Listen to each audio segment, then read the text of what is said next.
নমস্কার, Bengali kitchen ব্লগে আপনাদের সবাইকে স্বাগত। আজকে চলে এসেছি আরেকটা রান্না নিয়ে। দেখুন, নিয়ে এসেছি একটা বড় নারকেল আর কিছুটা দেশি চিংড়ি মাছ।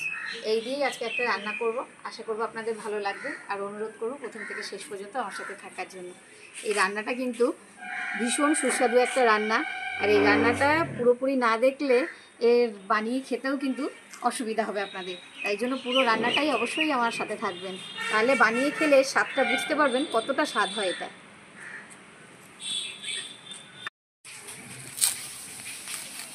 প্রথমে নারকেলটা একটু ছোবড়া ছোবড়া আছে, ছাড়িয়ে নিয়ে পরিষ্কার করে ফাটিয়ে নেব,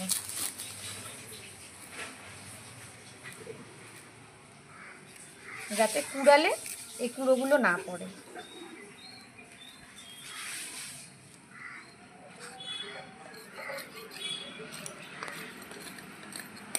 নারকেলটা চেঁচে ধুয়ে পরিষ্কার করে নিয়ে এসেছি, এবার ফাটিয়ে নেব।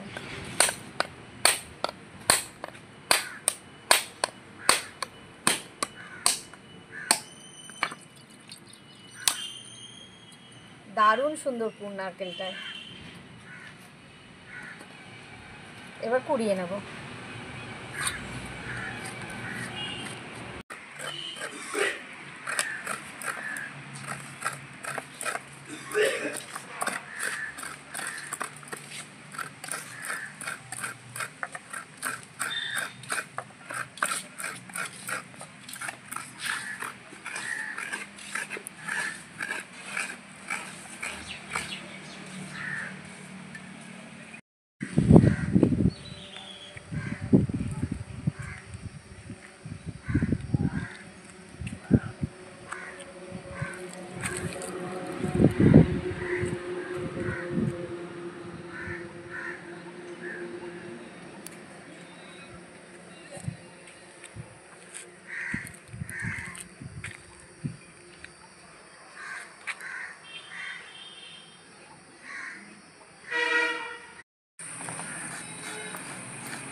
নারকেলটা কুড়ানো হয়ে গেছে।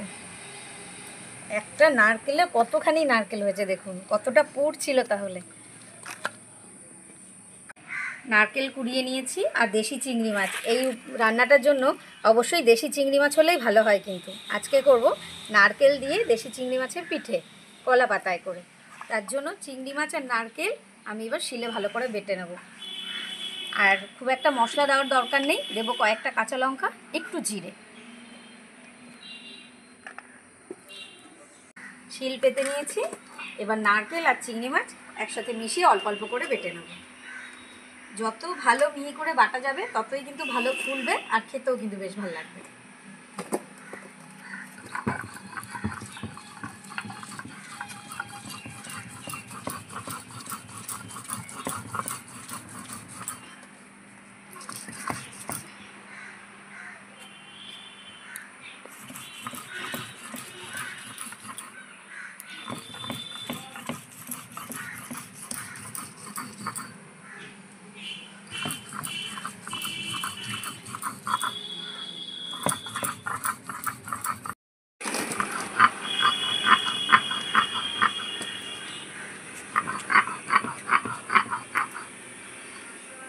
চিংড়ি মাছ আর নারকেলগুলো বাটা হয়ে গেছে। যতটা মিহি করা যায় চেষ্টা করবেন ততটা মিহি করার।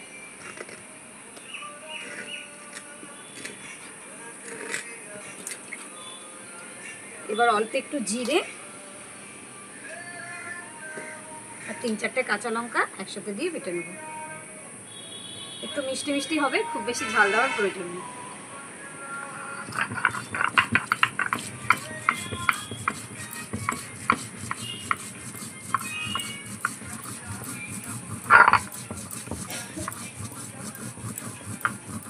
বাটাবাটির পার্ট তো শেষ করে আনলাম, এবার এর মধ্যেই দিয়ে দেবো স্বাদ অনুযায়ী লবণ,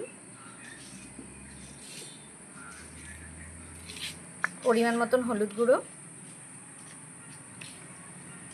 আর দেবো একটু চিনি। নারকেলটা যদি মিষ্টি হয় চিনির কোনো প্রয়োজন নেই, আমি নারকেলটা মুখে দিয়ে দেখেছি মিষ্টি নেই তেমন, যার জন্য আমি স্বাদের জন্য অল্প পরিমাণ চিনি দিয়ে দেবো।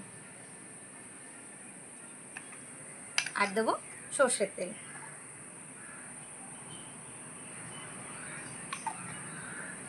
এবার ভালো করে হাত দিয়ে মাখিয়ে নেব।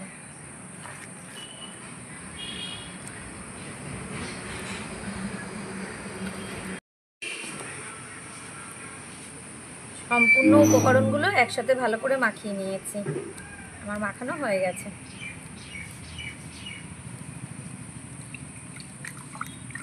উনুনের মধ্যে সরা বসিয়ে দিয়েছি, দেখুন মাটির সরা। তার মধ্যে পরপর 3টে পাতা দিয়ে আমি সাজিয়ে রেখেছিলাম, দেখানোর জন্য আপনাদের একবার দেখিয়ে দিলাম। এবার এই কলা পাতার উপরে দিয়ে দেবো অল্প পরিমাণ সরষের তেল। তেলটা মাখিয়ে দিলে জিনিসটা টেনে ধরবে না, সুন্দর উঠে যাবে।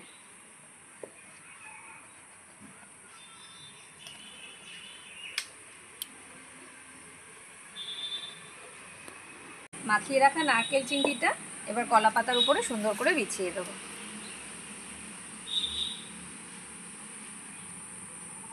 অবশ্যই খেয়াল রাখতে হবে পাতাটা যেন কোনো ফুটো টুটো না থাকে, তাহলে কিন্তু সব তেল মশলা বেরিয়ে গেলে স্বাদটা নষ্ট হয়ে যাবে।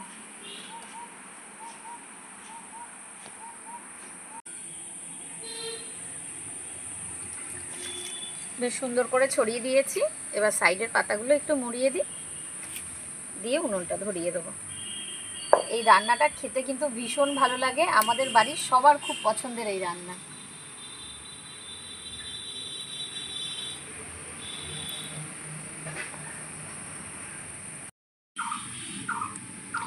উনুনটা ধরিয়ে দিয়েছি, দেখুন আস্তে আস্তে জ্বালে এবার এই চিংড়ি মাছের পিঠেটা হবে।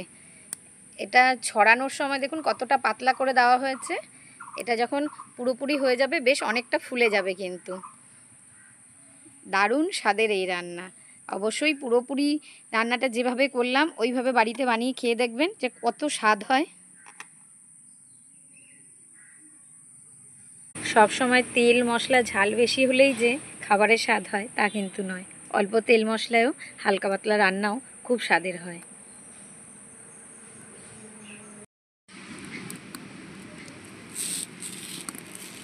দেখুন কত সুন্দর ফুলে এসছে, আর এই যে মাঝখানটা একটু একটু দেখুন ফাট ফাট ধরেছে।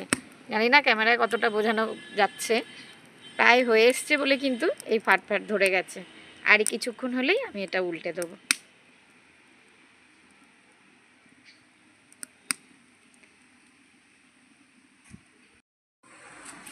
একটা সাইড হয়ে গেছে, এবার উল্টে দেবো।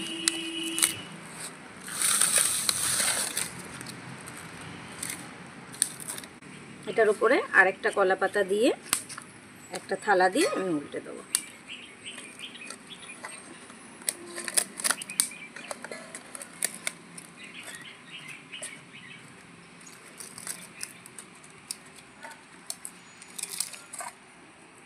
আর কিছুক্ষণের জন্য আবার একটু উনুনে বসিয়ে দেবো।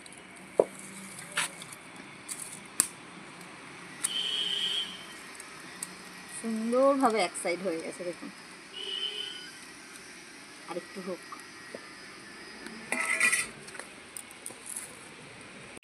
আমার রান্নাটা হয়ে গেছে, এবার নামিয়ে দেবো।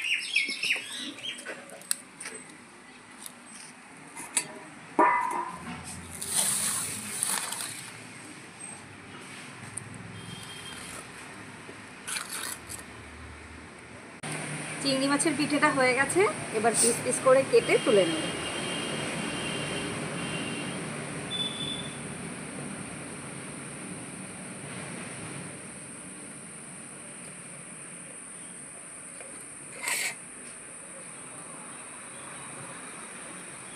আজকে ভাত বেড়ে নিয়ে এসেছি, ভাত দিয়ে আজকে খেয়ে দেখি কেমন হয়েছে।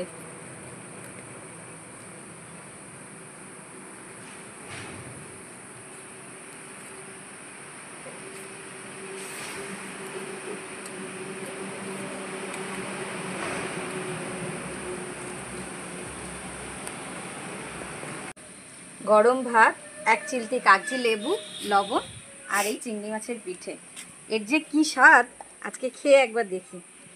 বাড়িতে আমরা বানাই প্রায়।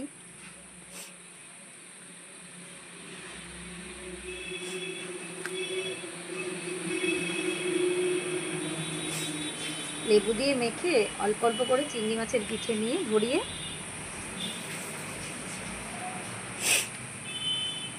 দারুণ স্বাদ হয়েছে কিন্তু সত্যি এভাবে আপনারা একবার অন্তত বাড়িতে বানিয়ে খেয়ে দেখবেন যে কী ভালো লাগে খেতে। আর আমার এই রান্নাটা কেমন লাগলো অবশ্যই কমেন্টে জানাবেন, ভালো লাগলে লাইক করবেন, শেয়ার করবেন। আরও নিত্য নতুন রান্না দেখার জন্য আমার চ্যানেলটিতে সাবস্ক্রাইব করে আমাদের পাশে থাকবেন। দেখা হচ্ছে আবার নতুন কোনো রান্না নিয়ে। নমস্কার।